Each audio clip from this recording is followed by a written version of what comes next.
ए सखी काकू बतालू अरे चल ना हो झिझिया खेल के ने अरे बढ़ल अभी गीता बबीता सब चल गई सन हम में सन चल दे झिझिया खेल चलो चलो चल ए सखी चल चलो म्यूजिक बाय विकेश भोजपुरी। सखी चलो ना खेले झिझिरवा बिजुरिए बनवाना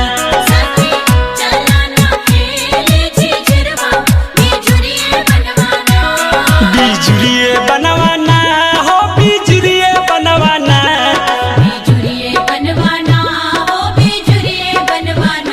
सखी चलो ना खेले झिझिरवा बिजुरिए बनवाना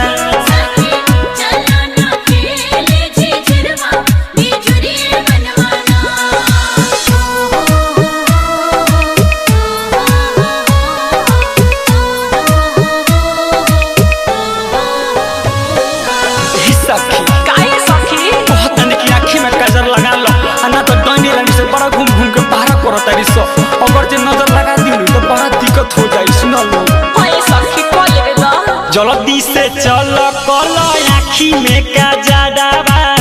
लगहु ना पतवा सखी डाइन के ना जाडावा जल्दी से चल कलो आँखी में काजडावा लगहु ना पतवा सखी डाइन के ना जरावा ओ सुगवे गछिया ना हो सुगवे गछिया ना ओ सुगवे गछिया ना हो सुगवे गछिया ना सखी चलो ना खेले झिझिरवा बिजुरिए बनवाना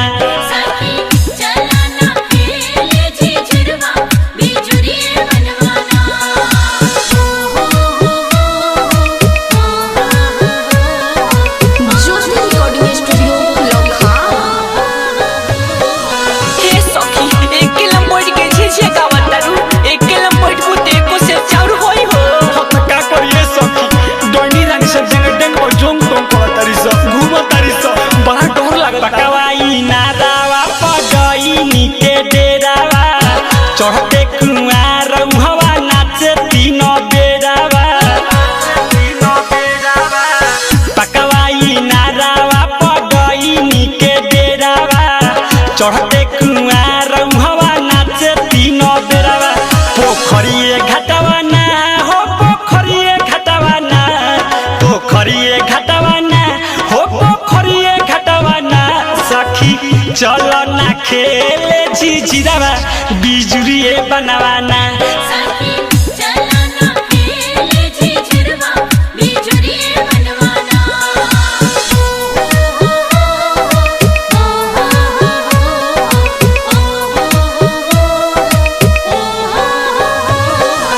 ए सखी का हो सखी यही जब तो झिझिया खेले लेनी सो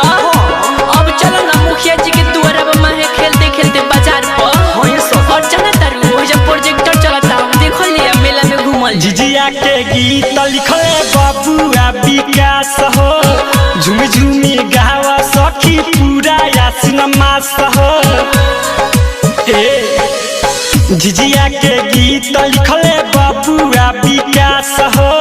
झुमी झुमी गावा सखी पूरा यासिन मास हो गावेले गनवाना हो गावेले गनवाना गावेले गनवाना हो गावेले गनवाना बिकी राजो जी माई के आसनवा गावेले गनवाना